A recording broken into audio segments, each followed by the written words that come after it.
Good evening दोस्तों। आज हम आपके लिए लेकर आए हैं रॉबर्ट एम गैने का अष्टपदीय सोपानिकी का सिद्धांत। पहले हम कई सिद्धांत पढ़ चुके हैं, वो भी ट्रिक के साथ। थॉर्नडाइक का सिद्धांत, स्किनर का सिद्धांत, पावलोव का सिद्धांत और मनोविज्ञान की अधिगम की सभी परिभाषाएं हम ट्रिक के साथ कवर कर चुके हैं। आप देख सकते हैं हमारे चैनल पर। आज हम कवर करेंगे रॉबर्ट एम गैने का अष्टपदीय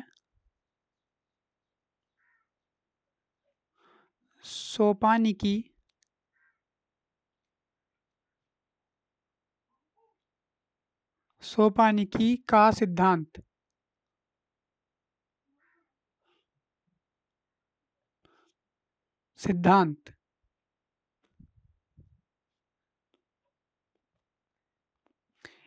ये क्वेश्चन पूछ लेता है, अष्टपदीय सोपानिकी का सिद्धांत किसने दिया? तो रॉबर्ट एम गैने ने। पहला क्वेश्चन हो जाता है यहीं पर। और इसमें अधिगम के इन्होंने कितने स्तर बताए हैं? तो अधिगम के इन्होंने 8 स्तर बताए हैं, या 8 प्रकार कह सकते हैं। 8 प्रकार बताए हैं।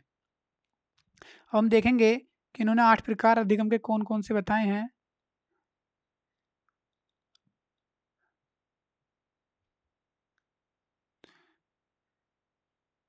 ये देखेंगे हम।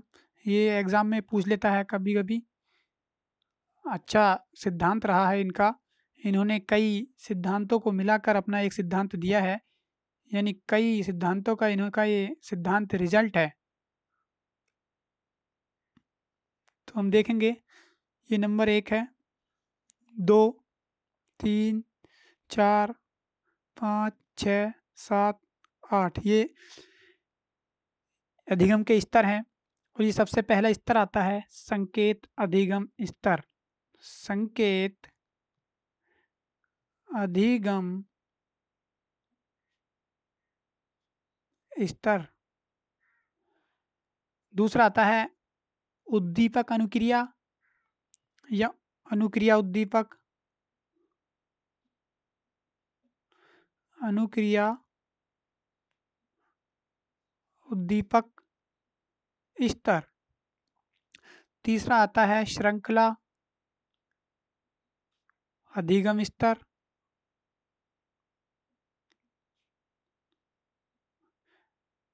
संकेत अधिगम स्तर, अनुक्रिया उद्दीपक स्तर और श्रृंखला अधिगम स्तर। ये इन तीनों स्तरों को, ये जो तीनों स्तर हैं, इन तीनों स्तर को व्यवहारवादियों से ये तीनों स्तर मिलते जुलते हैं। 1 से 3 तक व्यवहारवादियों से मिलते जुलते हैं। और इसमें जो है मानव और पशु दोनों व्यवहार कर सकते हैं। मानव और पशु इम्पोर्टेंट टॉपिक है, इम्पोर्टेंट पॉइंट है, इसको नोट करेंगे। मानव और पशु दोनों इसमें व्यवहार कर सकते हैं। और जो 4 से 8 तक ये 5 स्तर हैं, इसमें केवल मानव अधिगम कर सकता है। केवल मानव अधिगम करेगा। चौथा स्तर है शाब्दिक अधिगम स्तर। शाब्दिक अधिगम स्तर। पांचवा स्तर है बहु विभेदनात्मक अधिगम स्तर। छठा है संप्रत्यय अधिगम स्तर। संप्रत्यय अधिगम स्तर। सातवां है सिद्धांत अधिगम स्तर। सिद्धांत अधिगम स्तर, और लास्ट है समस्या समाधान। समस्या समाधान। रॉबर्ट एम गैने ने इस प्रकार के सीखने के यानी अधिगम के 8 प्रकार बताए हैं या 8 स्तर बताए हैं। उनमें सबसे पहला स्तर संकेत अधिगम स्तर, इसका दूसरा नाम निम्न स्तर, यानी ये सबसे नीचे है तो इसको निम्न स्तर भी कह सकते हैं। और जो सबसे लास्ट में समस्या समाधान है, इसको हम उच्च स्तर भी कह सकते हैं। और ये एक श्रृंखला है, ये श्रृंखला है, एक सीरीज है। ये इधर से यहाँ से ये ऊपर तक बिल्कुल सीधी है, इस तरह से है, यानी कि ये सरल से कठिन की ओर है। कैसे है? सरल से कठिन की ओर। यानी पहले कोई भी व्यक्ति पहले स्तर को पास करेगा तब दूसरे स्तर पर पहुंचेगा, और जब इन दोनों को क्रॉस कर लेगा तब तीसरे पर पहुंचेगा, जब तीनों को क्रॉस कर लेगा तब चौथे पर पहुंचेगा। जिस प्रकार एक बच्चा प्रत्येक क्लास को, प्रत्येक कक्षा को पास करते हुए सीढ़ी की तरह आगे बढ़ता है, उसी प्रकार रॉबर्ट एम गैने का अधिगम सिद्धांत है कि प्रत्येक स्तर को पास करना बहुत ज़रूरी है। इन्होंने ये स्तर सरल से कठिन की ओर बताए, ये भी पॉइंट इम्पोर्टेंट है। सरल से कठिन की ओर, सरल से कठिन की ओर बताए। और ये जो स्तर हैं इसमें 1 से 3 तक मानव और पशु दोनों व्यवहार कर सकते हैं, और 4 से 8 तक केवल मानव व्यवहार कर सकता है। और 1 से 3 तक के जो स्तर हैं ये व्यवहारवादियों से मिलते जुलते हैं, और 4 से 8 तक जो स्तर हैं वे संज्ञानवादियों से मिलते जुलते हैं। 4 से 8 तक संज्ञानवादियों से, ये पूछ लेता कभी कभी कि 4 से अधिगम के सोपानी के स्तर में 4 से 8 तक या 5 जो उच्च स्तर हैं वो किससे मिलते जुलते हैं? संज्ञानवादियों से मिलते जुलते। अभी समझ आ जाएगा जब मैं इसको डिफाइन करूंगा। सोपान, सोपान क्या होता है? यानी यह है अधिगम का सोपानिकी, यानी अष्टपदीय सोपानिकी। तो सोपान क्या होता है? सोपान क्या होता है? यानी 1 से 8 तक का, एक स्तर से 8 तक का क्रम से अध्ययन करना और प्रत्येक को पास करना ही सोपान है। पहले पहला, फिर दूसरा, फिर तीसरा, चौथा, पांचवा, इसी तरह से छठा, सातवां और आठवां, ये सोपान है, यानी ये क्रम से सीरीज से चलेगा। अब कुछ क्वेश्चन बनते हैं, हम देखते हैं कैसे क्वेश्चन बनते हैं। अधिगम के स्तर जिनमें केवल पशु अधिगम कर सकता है, तो नोट करेंगे अधिगम के स्तर जिनमें केवल पशु अधिगम कर सकता है, मैंने अभी बताया, यानी मानव और पशु दोनों इसमें कर सकते हैं, केवल मानव इसमें कर सकता है। तो पशु जो कर रहा है वो 1 से 3 तक कर रहा है सिर्फ, तो केवल पशु, तो केवल पशु जो कर सकता है, या केवल पशु नहीं तो पशु कह सकते हैं, तो ये 1 से 3 तक, यानी कितने स्तर हो गए? 1 2 3, 3 स्तर। कुल स्तर कितने हुए? 3। ये क्रम हो गया और ये स्तर हो गए। अब हम कहने लगे कि अधिगम के ऐसे स्तर जिनमें केवल मानव अधिगम कर सकता है। केवल मानव, उसमें पशु नहीं करते, तो केवल मानव जो करता है तो वो 4 से 8 तक करता है। तो 4 से 8 तक कितने स्तर हो गए? 5। और ऐसा स्तर जिसमें मानव अधिगम कर सकता है, जिनमें मानव अधिगम कर सकता है, इसमें केवल नहीं है, जिनमें मानव अधिगम कर सकता है, जिनमें मानव अधिगम कर सकता है, ऐसे स्तर हैं हमारे 1 से लेके 8 तक, यानी 8। समझेंगे दोबारा से। केवल पशु यानी 1 से 3 तक, केवल मानव 4 से 8 तक, और मानव 1 से 8 तक। मानव और पशु 1 से 3 तक कर सकते हैं। मानव व पशु दोनों 1 से लेके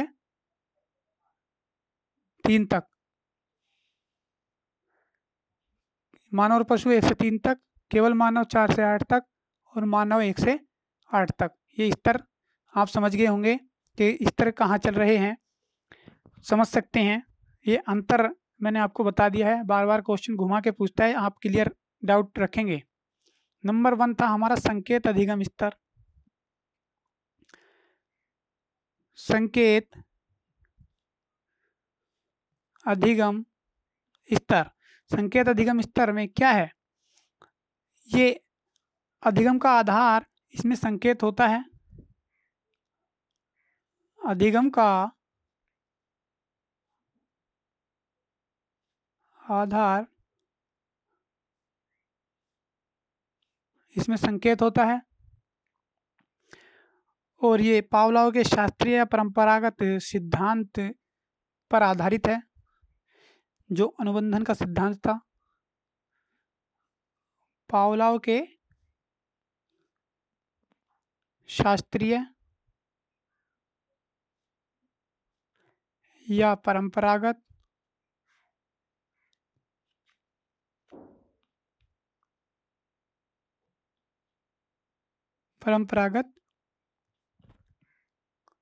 अनुबंधन का सिद्धांत पर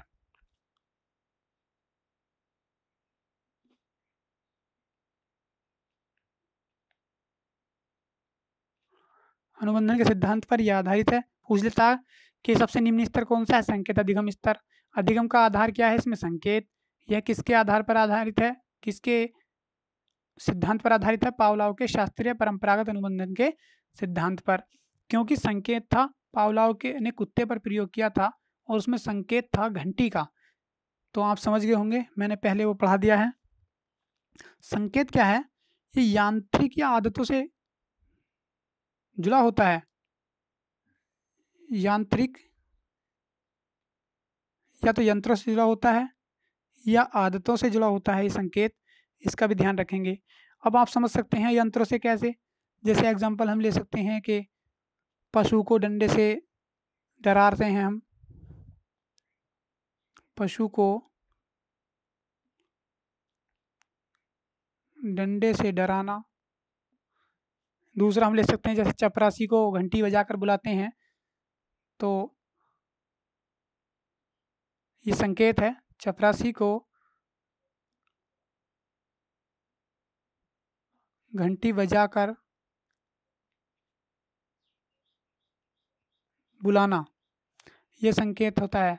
तो आप समझ गए होंगे संकेत अधिगम स्तर को। इसके बाद हम पढ़ेंगे दूसरा स्तर था हमारा उद्दीपक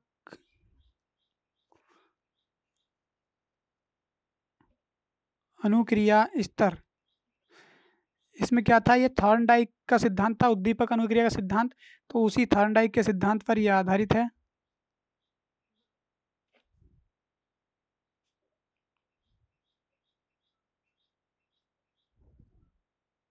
थॉर्नडाइक के सिद्धांत से मिलता जुलता है ये, यानी थॉर्नडाइक के सिद्धांत से मिलता जुलता। रॉबर्ट एम गैनी ने सारे मनोवैज्ञानिकों के जो फेमस सिद्धांत हैं उन सभी सिद्धांतों को अपने अष्टपदीय सोपानिकी के सिद्धांत में रख दिया, यानी मनुष्य के पूरे जीवन चक्र का इसमें इन्होंने वर्णन किया है। अब उद्दीपक अनुक्रिया यानी उद्दीपक स्टिमुलस अनुक्रिया रेस्पॉन्स, यानी एसआर थ्योरी थॉर्नडाइक ने दी थी, आप समझ गए होंगे, ये मैंने पहले पढ़ा दिया है। अब उद्दीपक क्या है, जैसे एप्पल है, एप्पल है कोई, तो बच्चे को एप्पल दिखाया, एप्पल दिखाने के बाद इससे हमने ए जोड़ा, तब बताया कि ए फॉर एप्पल। जब हमने ए फॉर एप्पल बताया तो ये उद्दीपक था, और उद्दीपक को देखकर उन्होंने अनुक्रिया की बच्चे ने, और ए सीख गया। बाद में इसको हमने हटा दिया, तब बच्चा ये सीख गया, ये ए फॉर एप्पल, ये ए है, ठीक है। तो ये उद्दीपक अनुक्रिया स्तर था दूसरा। तीसरा आता है श्रृंखला अधिगम स्तर। श्रृंखला अधिगम स्तर दिया है एडविन रे गुथरी ने, ये बहुत फेमस नाम है, एडविन रे गुथरी ने। तो इसमें क्या है, अधिगम जो होता है हमारा श्रृंखला या क्रम से होता है, इसमें अधिगम हमारा अधिगम श्रृंखला या क्रम से होता है। इसमें अधिगम श्रृंखला या क्रम से होता है, जैसे 1 2 3 4 5 6 इस तरह से ले सकते हैं, या क ख ग घ इस तरह से ले सकते हैं। एक क्रम चलता है। अब हम देखें, ये हमने लिख दिया 2 4 6 8 10 11 14 16। अब हम कहेंगे कि ये श्रृंखला बताइए कहाँ गलत है। तो ये आपकी श्रृंखला बिल्कुल ठीक चल रही है, लेकिन यहाँ पे 12 होना चाहिए था, क्योंकि हर बार 2 ऐड हो रहा है। तो ये श्रृंखला अधिगम स्तर यानी एक केवल, अब जैसे किसी बच्चे ने क्वेश्चन किया है तो और श्रृंखला सही है, जैसे ये श्रृंखला है ये सही है, बस एक छोटी सी गलती है, तो इसको सुधारने के बाद हम 12 यदि कर दें तो श्रृंखला बिल्कुल ठीक है। तो इसमें इन्होंने एडविन रेगुथरी साहब ने बताया था, मनोवैज्ञानिक ने, कि हमें बच्चे को छोटी सी गलती पर उसके मार्क्स नहीं काटने चाहिए, उसकी गलती को सुधार कर उस पर नंबर दे देने चाहिए। सीटेट में इस तरह के क्वेश्चन पूछे जाते हैं कि बच्चे ने 24 बच्चे से 24 से 2 की गुणा करने के लिए कहा गया, लेकिन बच्चे ने गलती से इस 42 को 2 से गुणा करके और ये 84 यानी इस तरह से किया, तो बताइए आप क्या करेंगे। तो बच्चे का, इसका मतलब बच्चे से मल्टीप्लाई आती है, तो इनका इस बच्चे का सवाल सही है। तो बस ये कारण जानने की कोशिश करेंगे कि बच्चे ने गलत क्यों उतारा, और बच्चे को पूरे मार्क्स देंगे। तो इससे आप समझ सकते हैं, अगर डायरेक्टली क्वेश्चन नहीं बनता तो इस तरह से क्वेश्चन बन जाता है, ये इन्हीं के सिद्धांत से क्वेश्चन बनता है। तो हमें पूरी श्रृंखला नहीं काटनी चाहिए, केवल गलती सुधार कर बच्चे को मार्क्स देने चाहिए। नंबर 4 आता है शाब्दिक अधिगम स्तर। शाब्दिक अधिगम स्तर, इसमें क्या है, शाब्दिक व्यवहार में परिवर्तन होता है हमारा, यानी शब्दों का बोलना, जैसे शाब्दिक व्यवहार में परिवर्तन, शाब्दिक व्यवहार में परिवर्तन। जैसे हम कह सकते हैं, बच्चे से पूछा गया कि भारत के पूर्व प्रधानमंत्री कौन है, भारत के पूर्व राष्ट्रपति कौन है, राष्ट्रपति कौन है। अब बच्चे से पूछा गया भारत के पूर्व राष्ट्रपति कौन है, बच्चा बता रहा है कि राष्ट्रपति कौन है। तो ये नहीं, मतलब हमें ये समझना पड़ेगा कि इससे पहले जो शब्द है, यानी शब्द का अधिगम हमें ज़रूर होना चाहिए। अब हमने नाम तो याद किया है राष्ट्रपति का, लेकिन ये नहीं पता कि हमसे पूछा क्या गया है। हमसे पूछा गया पूर्व राष्ट्रपति, तो सबसे पहले हमें समझना पड़ेगा कि हमसे पूछा क्या गया है। यदि हम ये नहीं समझ पा रहे हैं तो हम कहीं ना कहीं गलत कर रहे हैं। इसी तरह से हम इसके एग्जाम्पल ले सकते हैं, जैसे हम पाठ्यक्रम पढ़ते हैं, अपने पाठ्यक्रम में उसको हमें ध्यान से पढ़ना है। पुस्तकों का ज्ञान जो होता है वो भी शाब्दिक अधिगम स्तर में आता है। पुस्तकों का ज्ञान, क्वेश्चन पूछ लेता है कि पुस्तकों का ज्ञान अधिगम के सोपानिकी के अष्टपदीय सोपानिकी के किस स्तर के अंतर्गत आता है। तो शाब्दिक अधिगम स्तर यानी फोर्थ स्तर, फोर्थ लेवल, यानी रटना है। कोई किसी चीज़ को हम रट रहे हैं तो यानी शब्द ही तो रटेंगे।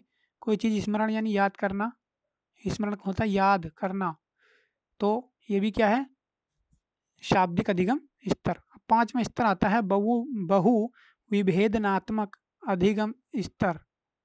बहु विभेदनात्मक अधिगम स्तर, बहु विभेदनात्मक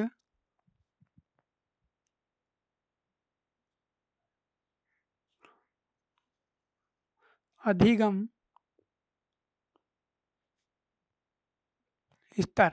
अब बहुविभेदनात्मक अधिगम स्तर क्या होता है कि 2 या 2 से अधिक उद्दीपक यदि हैं तो उनमें हम अंतर करना सीख जाएं। क्या, इससे पहले से बहु माने बहुत से, विभेदन मतलब अंतर। तो 2 से अधिक उद्दीपकों में अंतर। जैसे हम लिखते हैं दो मतलब सेम लिखते हैं लेकिन दोनों का हम मतलब समझ जाएं। ये 5वां लेवल है तो कुछ अच्छे स्टैंडर्ड लेवल का है। जैसे हम लिखते हैं कनक कनकते सौगुनी, अलंकार पढ़ते हैं कनक कनकते सौगुनी, मादकता अधिकाय। तो अब हम कनक माने सोना, कनक माने धतूरा, यानी है तो सेम लिखा हुआ लेकिन दोनों का हम अर्थ यानी इसमें विभेदन करना सीख जाएं तो ये आता है बहुविभेदनात्मक स्तर के अंतर्गत। अब छठा स्तर आता है हमारा संप्रत्यय अधिगम स्तर। संप्रत्यय अधिगम स्तर, मस्तिष्क में जो बनने वाला बिंब होता है उसी को हम संप्रत्यय कहते हैं। मस्तिष्क में बनने वाला बिंब यानी जो कॉन्सेप्ट क्लियर होता है माइंड में उसी को हम क्या कहते हैं, संप्रत्यय अधिगम स्तर। किसी भी इसमें क्या होता है, किसी विषय वस्तु की प्रतिमा बनती है, किसी विषय वस्तु की प्रतिमा बनती है। जैसे हम कह सकते हैं कि एक तरह से हम बहुत अच्छी तरह से संप्रत्यय को समझ सकते हैं। जैसे 100 डिग्री सेल्सियस पर उबला हुआ जल क्या हमारे हाथ को जला देता है। 100 डिग्री सेल्सियस पर उबलता हुआ जल यानी अगर उबल रहा है और हमारे हाथ पे गिर जाए तो हमारे त्वचा को जला देगा। जब जला देगा तो ये हमारे माइंड में कॉन्सेप्ट क्लियर है, संप्रत्यय क्लियर है कि यदि 100 डिग्री सेल्सियस पर जल गर्म हुआ है, उबला हुआ है, तो यानी उबलता हुआ हमारी त्वचा को जला देगा। तो ये हमारे माइंड में कॉन्सेप्ट क्लियर है, आप समझ गए होंगे। बिल्कुल एक एक पॉइंट हम आराम से क्लियर कर रहे हैं, आप समझते रहें। यदि पसंद आ रहा हो तो वीडियो को लाइक करें, शेयर करें और चैनल को सब्सक्राइब कर लें। पहले भी हमने बहुत अच्छी तरह से वीडियो बनाई हैं, ट्रिक से सभी परिभाषाएं कवर की हैं। आप अन्य वीडियो हमारे चैनल पर जाकर देख सकते हैं। इसके बाद 7वां स्तर आता है, 7वां स्तर आता है सिद्धांत अधिगम स्तर। सिद्धांत अधिगम स्तर, सिद्धांत अधिगम स्तर, सिद्धांत अधिगम स्तर। इसमें क्या होता है, एक सिद्धांत हमारे माइंड में क्लियर रहता है, यानी बच्चा ये सीख जाता है कि क्या सिद्धांत है, वो सिद्धांतों को समझने लगता है। इसको कैसे कह सकते हैं कि ऊपर फेंकी गई वस्तु यदि नीचे आकर गिरती है तो वो सिद्धांत है, ये सिद्धांत है। और इस सिद्धांत को बच्चा समझ जाता है, यानी ऊपर फेंकी गई वस्तु नीचे आकर गिरती है, ये न्यूटन का सिद्धांत है। तो इस सिद्धांत को बच्चा समझने लगा तो वह किस स्तर पर पहुंच गया, सिद्धांत अधिगम स्तर पर पहुंच गया। तो ये समझ गए होंगे। और 8वां लास्ट हम ले सकते हैं समस्या समाधान अधिगम स्तर। समस्या समाधान अधिगम स्तर। तो इसमें क्या होता है, बच्चा समस्या का समाधान करना सीख जाता है। जैसे जो यह स्तर होता है ये मानव में सर्वाधिक विकसित होता है, क्योंकि मान लो किसी भी एज की स्टेज पर जाकर ये शुरू हो गया तो फिर लास्ट तक, अंतिम सांस तक ये चलता रहता है समस्या समाधान। तो मानव में सर्वाधिक विकसित यही होता है, मानव में सर्वाधिक विकसित। क्वेश्चन पूछ लेता है कि मानव में सर्वाधिक विकसित कौन सा स्तर है, सर्वाधिक विकसित होता है समस्या समाधान स्तर। इसमें क्या है, इसमें होता है कि व्यक्ति बुद्धि का उपयोग करने लगता है, यानी व्यक्ति जो है चिंतन करने लगता है और अपनी मानसिक शक्तियों का प्रयोग करने लगता है, मानसिक शक्तियाँ। तो ये थे हमारे अधिगम के अष्टपदीय सोपानिकी, ये दिए थे रॉबर्ट एम गैने ने। रॉबर्ट एम गैने ने कितने अच्छे तरीके से एक ह्यूमन लाइफ को समझाया, एक बच्चे के जीवन को समझाया। इसको बहुत अच्छी तरह से 2 बार देख लें क्योंकि क्वेश्चन एग्ज़ाम में बनते हैं। एक क्वेश्चन मैं आपको दिखा रहा हूँ जो एग्ज़ाम में आया हुआ है। और बहुत मोस्ट क्वेश्चन है। मैं आपको ये दिखा रहा हूँ। मेरे पास ये पेपर है, एक एक पेपर जो मेरे पास रखा है उसमें ये क्वेश्चन आया हुआ है। अन्य पेपर आप ढूंढ सकते हैं। निम्न में से किस प्रकार के अधिगम को गैनी ने अपनी अधिगम सोपानिकी में सर्वाधिक निम्न स्थान पर रखा? निम्न स्थान पर मैंने अभी बताया, निम्न स्तर पर कौन था? संकेत अधिगम स्तर। तो हिंदी में ही पढ़ेंगे, वैसे इंग्लिश में भी आप देख सकते हैं। हिंदी में आपका क्लियर है, ये बहुत सीधा क्वेश्चन पूछा गया है, तो ये आपको ध्यान रखना है। यदि आपको सेशन पसंद आया हो तो लाइक करें, अपने दोस्तों में शेयर करें और ज़्यादा से ज़्यादा शेयर करके हमारे चैनल को पॉपुलर कर दें। हम इस तरह के कॉन्सेप्ट क्लियर बेस्ड वीडियोज़ आपके लिए लाते रहेंगे। हमारे चैनल को सब्सक्राइब कर लें और साइड में बेल आइकन को ज़रूर दबा लें। हम जब भी आपको वीडियो भेजेंगे तो आपको नोटिफिकेशन मिल जाएगा। Thank you.